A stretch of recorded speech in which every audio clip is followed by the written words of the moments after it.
कृषि कानून वापस लेने की मांग पर अड़े किसानों को सरकार ने भेजा लिखित प्रस्ताव। कानून में संशोधन को तैयार हुई सरकार। केंद्र की ओर से इस प्रस्ताव में एपीएमसी एक्ट और एमएसपी पर अन्नदाताओं को लिखित भरोसा देने को सरकार तैयार। 15 दिसंबर से शुरू हो सकता है राम मंदिर का निर्माण। मंदिर निर्माण समिति के ट्रस्ट ने बैठक में लिया निर्णय। पहले 15 अक्टूबर में शुरू होना था मंदिर का निर्माण। स्वास्थ्य मुसीबत के चलते मंदिर निर्माण का काम शुरू होने में आई थी रुकावट। कृषि कानूनों को लेकर आज राष्ट्रपति से मिलेगा विपक्षी दलों का प्रतिनिधिमंडल। कांग्रेस सांसद राहुल गांधी और एनसीपी अध्यक्ष शरद पवार करेंगे प्रतिनिधिमंडल का नेतृत्व। कृषि कानूनों को लेकर अन्नदाताओं के साथ खड़ा है विपक्ष। महामारी के मरीजों के घर के बाहर लगने वाले पोस्टर को लेकर सुप्रीम कोर्ट का बड़ा फैसला। सुप्रीम कोर्ट ने आदेश में कहा कि कोई भी राज्य मरीजों के घर के बाहर पोस्टर नहीं लगाए। मरीज की पहचान को विभाजित करने की आवश्यकता नहीं। आज 2 दिवसीय दौरे पर कोलकाता पहुंचे जेपी नड्डा भाजपा के 9 कार्यालयों का उद्घाटन करेंगे। साथ ही पार्टी संगठन के बूथ स्तर तक मजबूत बनाने के उद्देश्य से विभिन्न कार्यक्रमों में लेंगे हिस्सा। ममता के चुनाव क्षेत्र भवानीपुर में पार्टी कार्यकर्ताओं से भी करेंगे मुलाकात। राजस्थान पंचायत चुनावों में कांग्रेस पर भारी पड़ी बीजेपी। जिला परिषद की 636 सीटों में से बीजेपी को 353 और कांग्रेस को 252 सीटों पर मिली जीत। पंचायत सदस्यों के चुनावों में भी बीजेपी ने कांग्रेस को पीछे छोड़ा।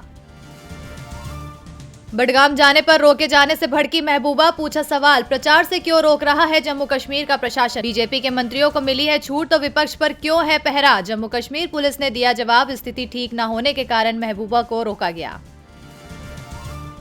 भारत की वैक्सीन पर दुनिया भर की नजर। हैदराबाद पहुंचे 64 देशों के राजदूत। दुनिया का सबसे बड़ा वैक्सीन उत्पादक है भारत। पीएम पहले ही दुनिया को वैक्सीन उपलब्ध कराने में सहयोग करने से कर चुके हैं वादा। भारत में 3 टीकों के आपात मंजूरी की अर्जी की समीक्षा आज। विशेषज्ञ करेंगे विचार। आपात मंजूरी मांगने वाली ये 3 vaccine American company Pfizer, Bharat biotech और सीरम इंस्टीट्यूट ऑफ इंडिया की है।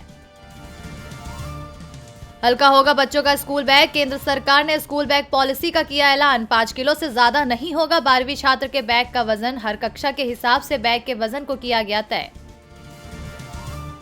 ऑस्ट्रेलिया चीन के रिश्तों में दरार बढ़ने के आसार। कैनबरा की ओर से पारित नया कानून बना वजह। चीन ने पहले ही दी थी चेतावनी, ये कानून द्विपक्षीय रिश्तों में पैदा कर सकता है तनाव। कैनबरा समझौते को विदेश नीति का हवाला देते हुए किया जा सकता है खत्म। बाइडेन ने लॉयड ऑस्टिन को नया रक्षा मंत्री चुना। नियुक्ति होने पर देश के पहले अश्वेत रक्षा मंत्री होंगे। ऑस्टिन देश में ऐसे पहले 4 सितारे जनरल होंगे जो युद्ध की चुनौतियों से जूझने के बाद रक्षा मंत्री का पद संभालेंगे। कोरोना से लड़ाई के लिए बाइडेन तैयार। सत्ता संभालने के 100 दिनों में होगा 10 करोड़ लोगों का टीकाकरण। बाइडेन ने कहा, नई सरकार के आरंभ से होगी शीर्ष 3 प्राथमिकताएं।